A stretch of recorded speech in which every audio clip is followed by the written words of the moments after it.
the all-devouring narwhal changed into? How come he knows that, too? Really? So, you're telling Paimon that giant whale and this guy can both turn into the fowl? How does that work? It's a subconscious instinct. Any intelligent being who longs for his level of strength is bound to mimic his appearance. It's a natural response after encountering someone as powerful as Master. To them, he represents ultimate power. We know the person before us has encountered Master, and we know he stole a portion of my power. So it's not surprising that he would assume this form. Okay. Oh, the closer Paimon looks, the more intimidating it gets. Nervalette isn't here this time, so it's up to us. He won't have the nerve to steal again after we're done with him. Let's teach this guy a lesson.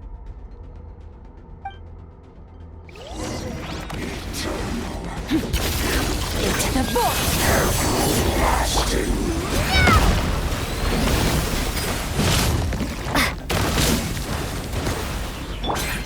Fearless.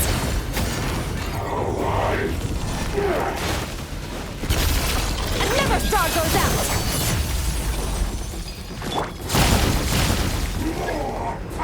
Haven't forgotten your training, I hope.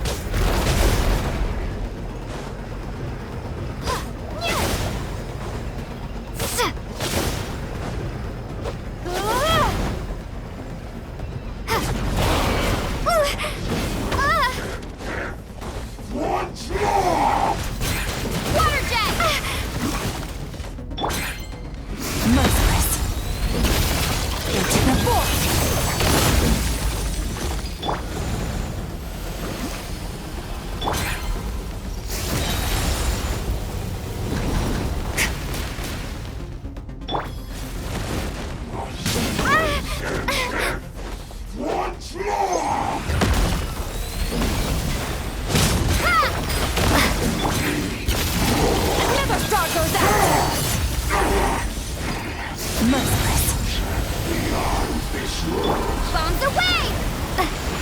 Water jet!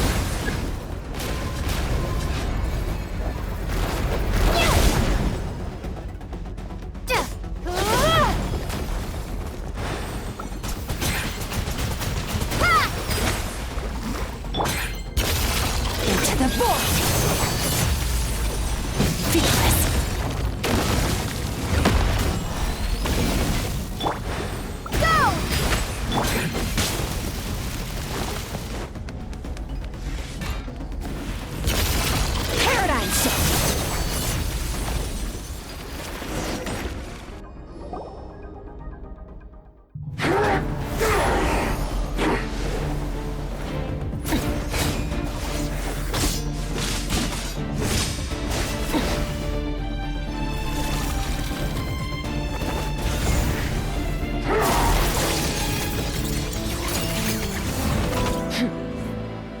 Haven't had enough of my power.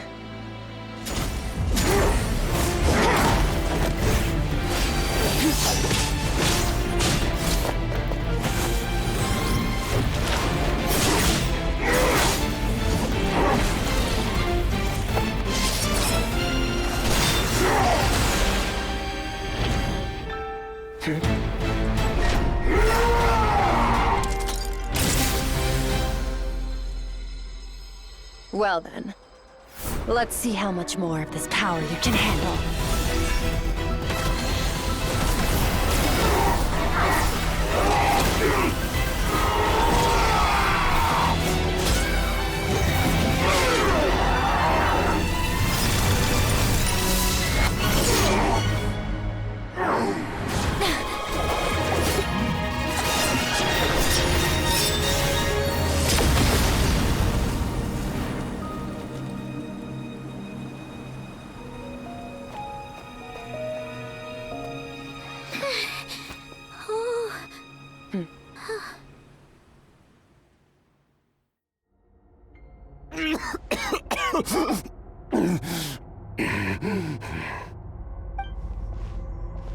Well, have you come to your senses? You saw that my body was at its limit. So, you deliberately channeled your power into me, knowing that it would destroy my shell from within. Such power. Such keen battle instincts. So you must be... Skirk, Sertologi's disciple. How long has it been? How long has he been away from Tevat? Hundreds of years. Hundreds? Sorry, it's a lot to take in. I should introduce myself. I am Skofnungar, a friend of your master and one of his followers. This is the first time I've heard your name, Skirk. But hundreds of years ago, I knew you existed. And I knew you would come here. Hundreds of years ago? Sounds like you and Master have quite the history. Care to tell us about it? Of course. Might as well take advantage of a clear head while I can. The story starts a long, long time ago. I was born into a noble family in Conria.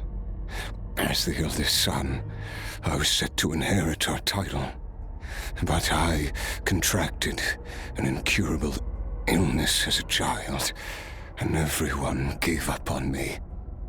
I trained the sword harder than anyone else, defeated all of my peers. But it was all in vain. When other people looked at me, all I saw in their eyes was pity, or a strange glee in my misfortune. Even my parents were just waiting for me to die. Over time, my heart hardened, and I became aimless. That was the point where I met your master, Sertologi. We were similar in age, but different in background. He was born in prison, the son of criminals who had been sentenced to death.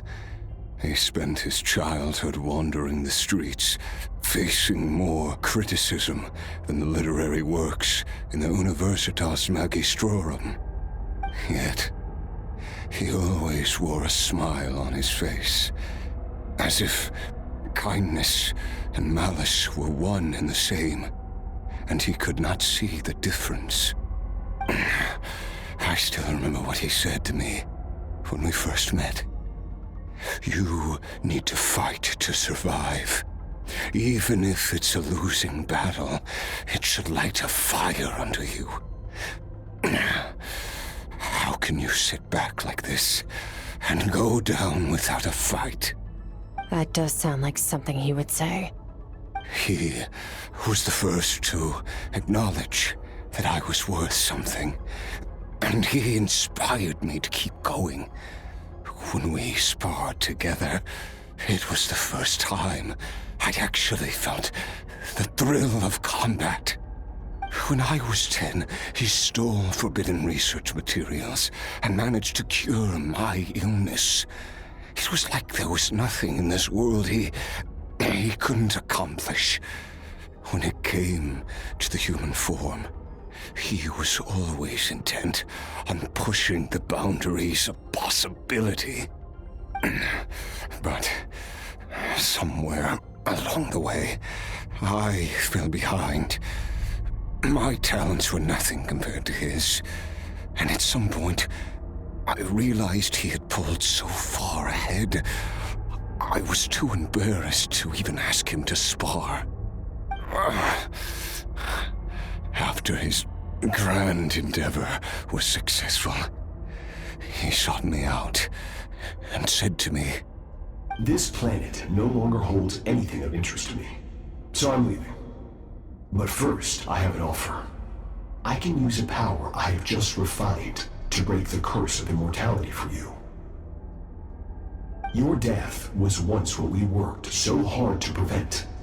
But the immortality you now face is a different kind of pain altogether."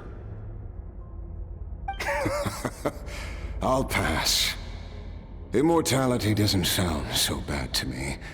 Since I can't die, it means I have an infinite amount of time to get stronger. Maybe I'll finally catch up to you one day, and we can spar like we used to. Are you sure? I cannot say when I will return. Your body, or rather, your soul, might not be able to withstand this curse. All I can do is try. After all, a wise man once told me, people need to fight for their own survival. Wise indeed. Nevertheless, if you grow weary of the pain of immortality, and wish to experience a good sparring match before you wither away, seek out my disciple. Disciple? Never thought I'd hear that word coming from you. Nor I. But Vedifenir said I was destined to find a disciple out there in the universe, and bring her to Tibet. You know as well as I, Vedifenir's prophecies are never wrong. Well, now I'm curious about who this disciple of yours will be. All Vedifenir said was that one day, the stars shall bow in her honor. Sounds pretty impressive. Of course. Only the most outstanding people would have the right to become my disciple. Still self-assured as ever, I see. But you're not wrong. I'll be leaving then.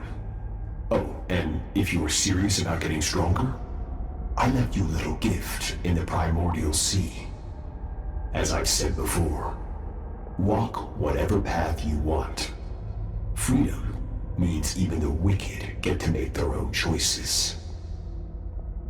Waiting for me in the primordial sea was the all-devouring narwhal, already beaten into submission by Sertologi. In its weakened state, I was able to cut off part of its flesh and sew it into my own heart. Your heart? That sounds like torture! How did you even survive that? Because, of course, I bear the curse of immortality. So, you used the curse to turn yourself into a vessel for power. Even with that whale's ability, devouring power like that is not something the human body can withstand. With your body and soul constantly at the breaking point, it was the curse of immortality that sustained you. But that is not the path to strength.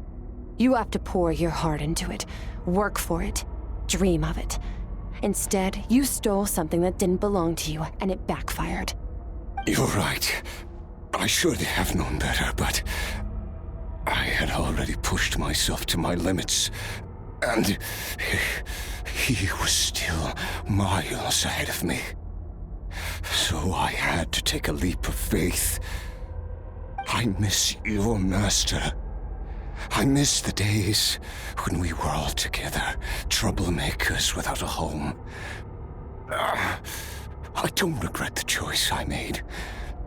But if you'll allow it, I do want to apologize. To both of you. After the beating we just gave you, I think we can call it even. You're an interesting one as well. Sertologi's disciple. That's a lot to live up to. It can't have been an easy experience. I know what he's like. He rules with an iron fist, using despair and fear to force you to catch up to him, all the while standing ever out of reach. We're like mountain climbers in the dark, never knowing how much higher we have to climb, or when we will see the sun again. True. But I made up my mind long ago. No matter how dark it gets, I will not give in to despair. I will overcome it. Besides, after hearing your story, I suspect what Master really wants is not a battle that demands his full strength, but rather a defeat without regrets. Oh? Since you're his friend, you must have some things in common. First time we came here, when you stabbed me through the fog and stole my power, I felt no emotion coming from that spike. But when you had to devote all your strength fighting me just now, I could feel joy and passion emanating from your blade.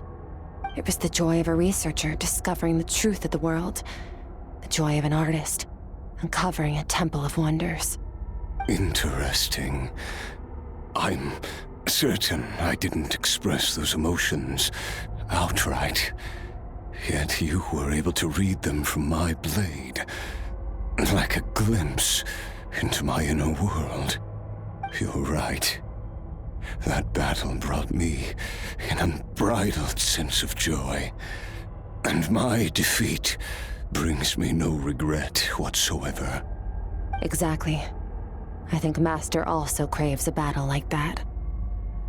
One where his opponent forces him to use all his strength, unlock the extent of his potential, and transcend his own limits.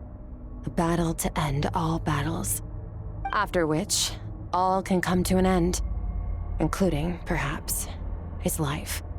For that very reason, good and evil are meaningless to him. He has one purpose, one goal: to complete himself. It's one of the secrets to his strength. Perhaps you're right. Perhaps that is his goal. What a battle that would be. Oh, to witness such a...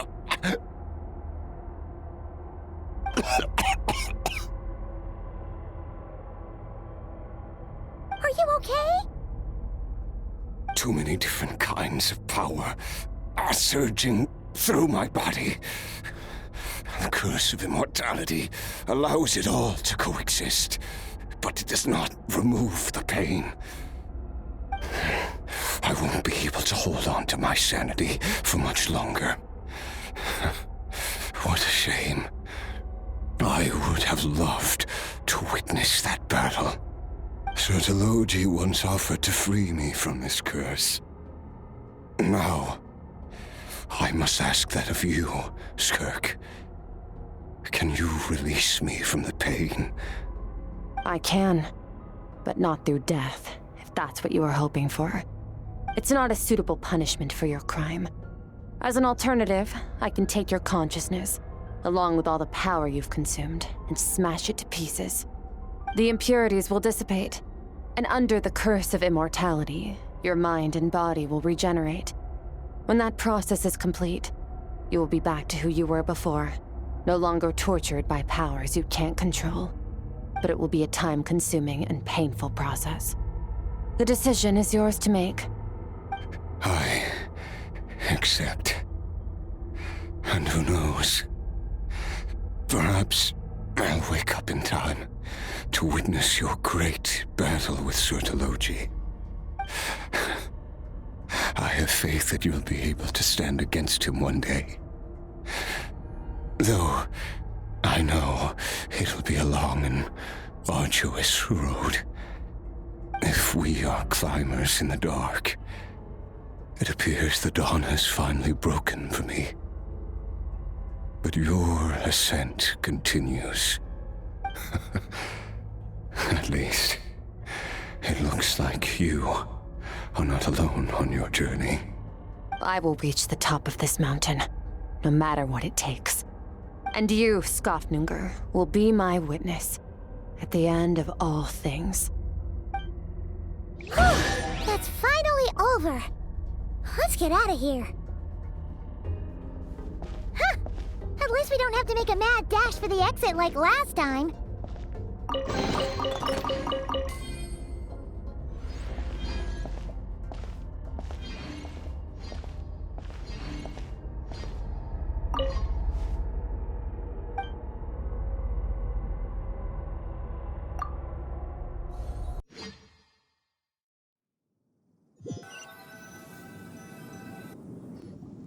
We did it! Ah, it's only only been a few days, but it feels like forever. Once again, we've proved there's nothing we can't overcome. We're just that awesome. Wow, you sound even more confident than usual. Guess you really have become stronger. Today sure went by fast. It's night already. Oh wait, that reminds Paimon. The stars you mentioned, the ones that died out, are they back now? Yes. The power Skofnungur stole has been returned. So, the stars have regained their light. Great! Huh, it's crazy that you even noticed their light was gone. There are so many stars in the sky. If a few disappeared, Paimon definitely wouldn't be able to tell. I suppose it's because I have gazed upon this sky for centuries. The false stars, hanging in the meticulously planned sky, glittering with rotten light. It's not real. And yet, it is for that very reason that I can look upon it and enjoy the momentary peace it brings. Even the most beautiful of bubbles has to burst. We will return to the real universe one day, whether of our own volition or not. Time marches ever forward. Even the innocent and naive will taste life's bitterness. Yet through hardship, we grow, until we learn to seize the sands of time for ourselves and uncover our true strength. Though we gaze upon a false sky, its vastness and majesty is palpable. One can only wonder, what is it going to take for kindness to reign supreme in the vast expanse of the universe? Ugh, this is all going over Paimon's head. But if she knows one thing, it's that the Traveler always finds a way.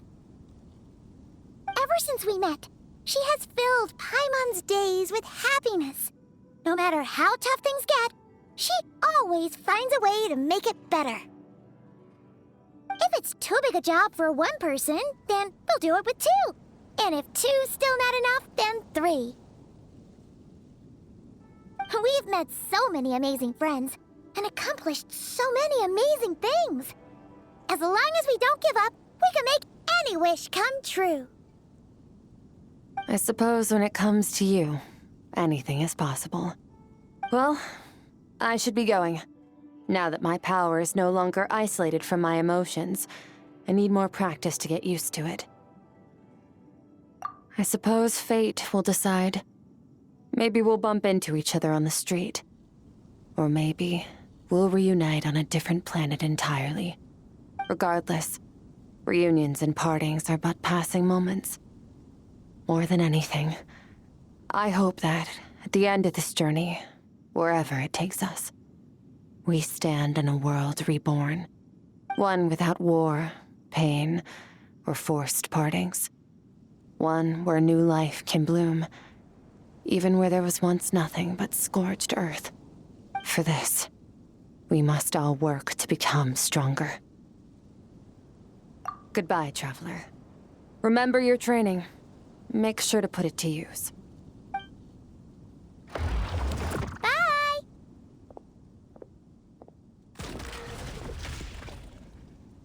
Is it just Paimon, or is she being nicer than before?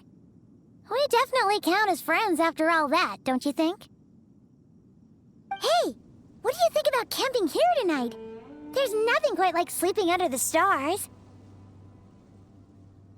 Come tomorrow, we can continue our journey. Oh, and since Paimon treated you to that super nice meal at Wanmin Restaurant, it's about time you returned the favor.